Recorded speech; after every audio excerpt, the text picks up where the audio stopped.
जैसा कि last episode में हमने देखा कि टैंग शैंग जीवू को बचाने के लिए उस एप के पीछे जाने लगता है। वहां जाते वक्त उसे रास्ते में एक बहुत बड़ी मकड़ी नजर आती है जो उस पर हमला कर देती है। वो मकड़ी बहुत ज्यादा स्ट्रॉन्ग थी और वो कई हजारों साल पुरानी थी। इस मकड़ी को मारना बहुत मुश्किल था क्योंकि खुद ये एक जहरीली मकड़ी है, जिसकी वजह से अगर टैंग शैंग उस पर पॉइजन छोड़ता है तो मकड़ी पर इसका कोई असर नहीं होगा। अब टैंग शैंग कैसे न कैसे करके उसे बचाने की कोशिश करता है और उसको ब्लू सिल्वर प्लांट की मदद से जकड़ने की कोशिश करता है, लेकिन मकड़ी हर बार उसके जाल को तोड़कर उस पर अटैक करने के लिए आगे बढ़ती रहती है। वो मकड़ी अपना स्पाइडर वेब छोड़कर लोगों को फंसाती है और उसके वेब में लगा हुआ पॉइजन धीरे धीरे इंसानों को मार देता है और मकड़ी अब इसी वे में टैंग शैंग के ऊपर अपने जाले छोड़ने लगती है। टैंग शैंग के हिडन वेपन्स का भी उस पर कोई असर नहीं हो रहा था। इस मकड़ी को तभी मारा जा सकता था जब ये मकड़ी घायल हो। अब काफी लड़ाई करने के बाद फाइनली मकड़ी टैंग शैंग को अपना डंक मार देती है और टैंग शैंग बेहोश हो जाता है। अब कुछ देर बाद आँख खुलती है और वो अपने आप को पिछले जन्म में जगा हुआ पाता है। वो अब टैंग सेक्ट में वापस आ चुका था और वहाँ पर पुराने वाले एल्डर्स ही मौजूद थे। वहाँ टैंग शैंग खड़ा होता है और वो अपने इस लाइफ की मेमोरी बिल्कुल भूल चुका होता है। उसे याद नहीं होता कि जीवू कौन है, श्रेक स्कूल क्या है और वो कहाँ रहता था। वहाँ वो फिर बाकी लोगों से बात करता है और उनके साथ घुल मिल जाता है, लेकिन तभी एक आदमी कुछ शब्द बोलता है जो जीवू बोला करती थी।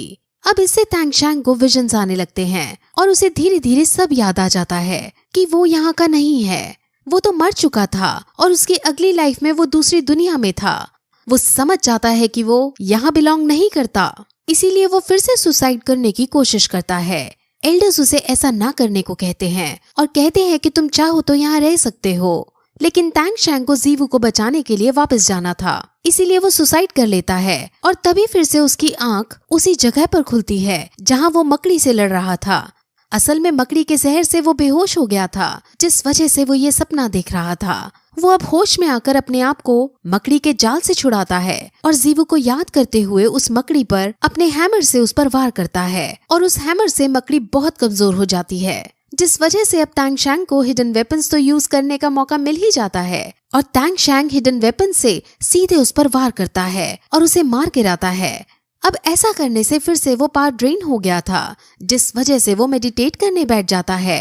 अब वहाँ तुरंत वो दादी और उसकी पोती आ जाते हैं। इस बार दादी के साथ दादा भी मौजूद है और वो दादा दादी अपनी पोती के लिए इस मकड़ी को ढूंढ रहे थे, लेकिन आज दूसरी बार टैंग शैंग ने पोती का शिकार छीन लिया है, जिस वजह से दादा दादी दोनों को बहुत गुस्सा आता है। हालांकि ये मकड़ी बहुत स्ट्रांग थी और इसको मारने के लिए दादा दादी दोनों को अपनी फुल स्ट्रेंथ का यूज करना पड़ता, जबकि टैंग शैंग ने इसे अकेले ही मार गिराया था। इस बात से दादा बहुत शॉक होते हैं, लेकिन वो अपनी पोती के गुनहगार को इस तरह से जाने नहीं दे सकते थे, इसलिए अब वो अपना दिमाग चलाते हैं। वो उसके सामने दो चॉइस रखते हैं, जिसमें से पहली तो ये कि वो टैंग शैंग को जिंदा छोड़ देंगे, लेकिन टैंग शैंग को उनके परिवार में शामिल होना होगा, और दूसरी चॉइस ये कि अगर टैंग शैंग पहली चॉइस को नहीं मानेगा तो वो पोती के सोल बीस्ट को चुराने के जुर्म में मारा जाएगा। अब टैंग शैंग उनकी पहली चॉइस को मान जाता है, जिसमें वो लेकिन अपनी एक शर्त रखता है। वो कहता है कि मैं आपके परिवार में शामिल होने को तैयार हूँ, लेकिन आपको मेरे साथ चलकर मेरी मदद करनी होगी और जीवू को जाइंट एप से बचाना होगा। अब जाइंट एप का नाम सुनकर दादा दादी दोनों उसे मना कर देते हैं, क्योंकि जाइंट एप बहुत ज्यादा शक्तिशाली था और सोल लैंड का सबसे बड़ा ग्रैंड मास्टर भी उसको नहीं हरा सकता था, इसलिए वो उसकी शर्त को ठुकरा देते हैं। जिसके बाद टैंग शैंग भी उनसे ये कह देता है कि अगर तुम मेरी शर्त नहीं मान रहे हो तो मैं भी तुम्हारे परिवार में शामिल नहीं होऊंगा।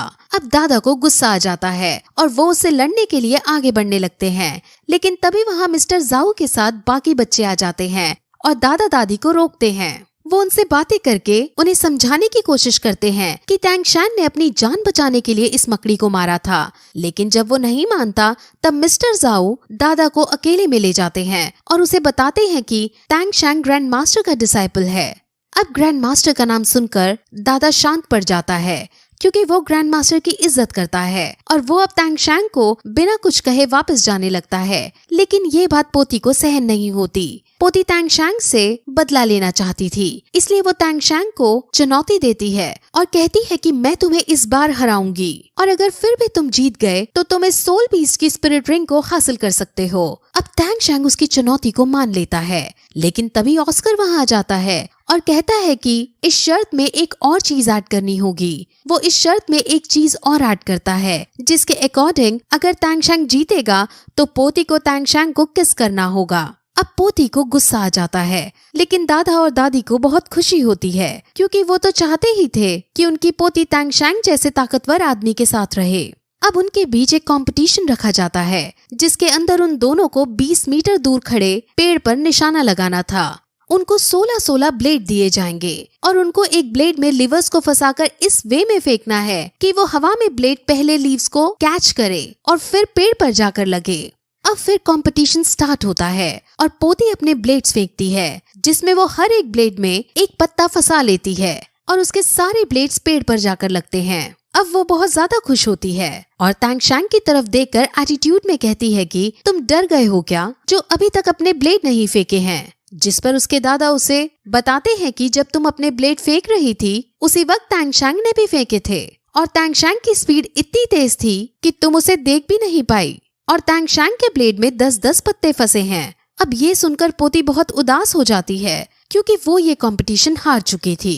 अब तैंगशैंग उसके पास जाता है और उसे संभालता है और कहता है कि तुम्हें निराश नहीं होना चाहिए क्योंकि मैं इस वेपन्स की प्रैक्टिस 9 सालों से कर रहा हूँ और मेरे इस वेपन्स का नाम हिडन सीक्रेट वेपन है। वो इसके बारे में उसे और बताता है और कहता है कि अगर तुम ये सीखना चाहती हो तो मैं तुम्हें सिखा सकता हूँ। अब पोती तैंगशैंग के इतने पोलाइट नेचर को देखकर उससे इम्प्रेस हो जाती है। तैंगशैंग उसे अपने सीक्रेट वेपन्स भी गिफ्ट के रूप में देता है और पोती अब बहुत खुश होती है। वो फिर उसे जल्दी से किस करके शर्माते हुए वहाँ से चली जाती है। अब तैंगशैंग फिर उस मकड़ी की स्पिरिट रिंग हासिल करता है। इस मकड़ी का नाम ह्यूमन फेस डेमन स्पाइडर है।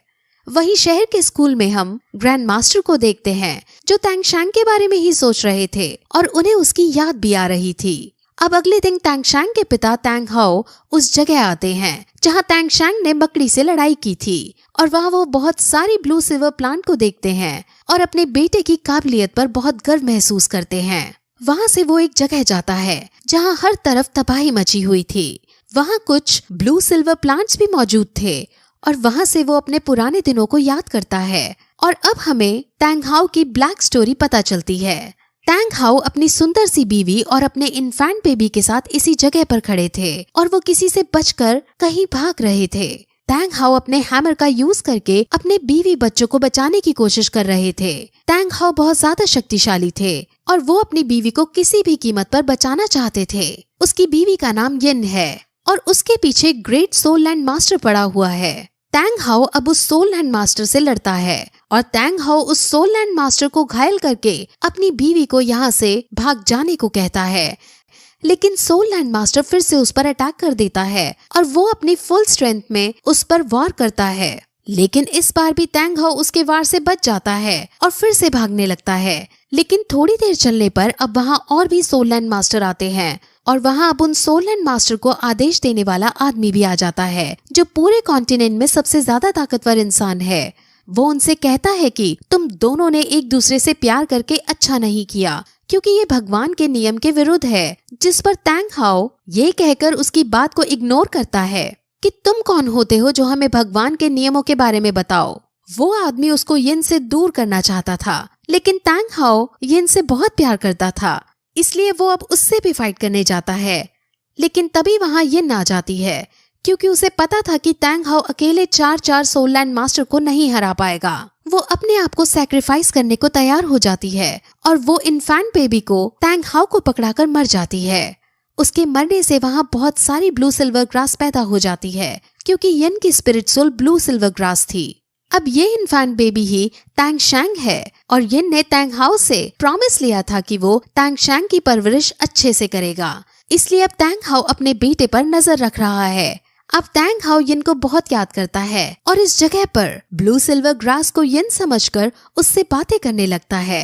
वही तैंगशैंग जो थर्ड स्पिरिट रिंग को एब्जॉर्ब कर रहा था वो जीवू को याद करने लगता है।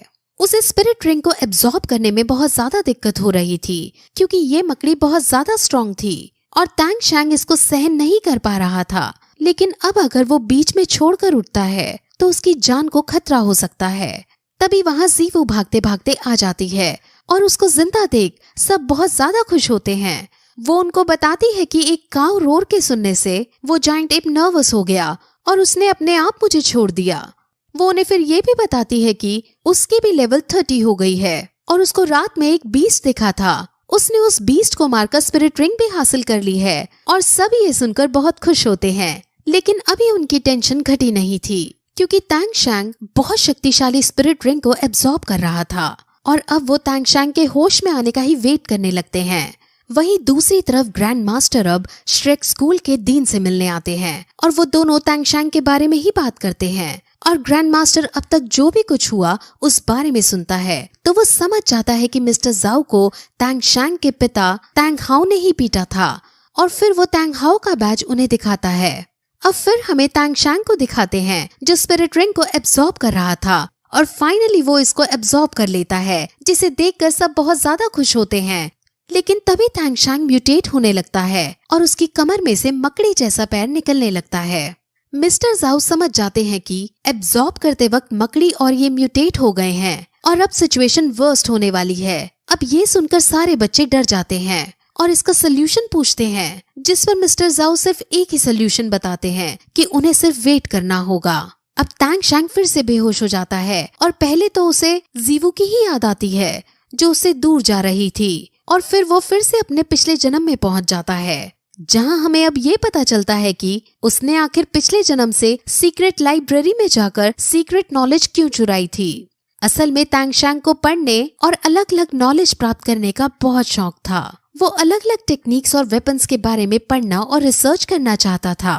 वो अपने भी कई सारे वेपन्स बनाया करता था लेकिन उसके इस टैलेंट की वहाँ कोई कदर नहीं करता था। उसके साथ रहने वाले बच्चे उसके वेपन्स को देखते तक नहीं थे और उसके सामने ही उसकी बुराई करके उसके वेपन्स को तोड़ दिया करते थे जिस वजह से तैंग शैंग बहुत फ्रस्ट्रेट रहा करता था और तैंग शैंग अब कुछ बड़ी और सीक्रेट नॉलेज प्राप्त करना चाहता था और इसलिए अब वो एल्डर्स से सीक्रेट लाइब्रेरी के सीक्रेट वेपन्स के बारे में पढ़ने को कहता है जिस पर एल्डर्स उसे बहुत गुस्सा करते हैं क्योंकि उन वेपन्स और उस नॉलेज के बारे में जानने का हक किसी को नहीं था। इसलिए वो उसे बहुत गुस्सा करते हैं और उसे इस क्लैन से निकल जाने को कहते हैं और फिर यही ये एपिसोड इस तरह खत्म हो जाता है।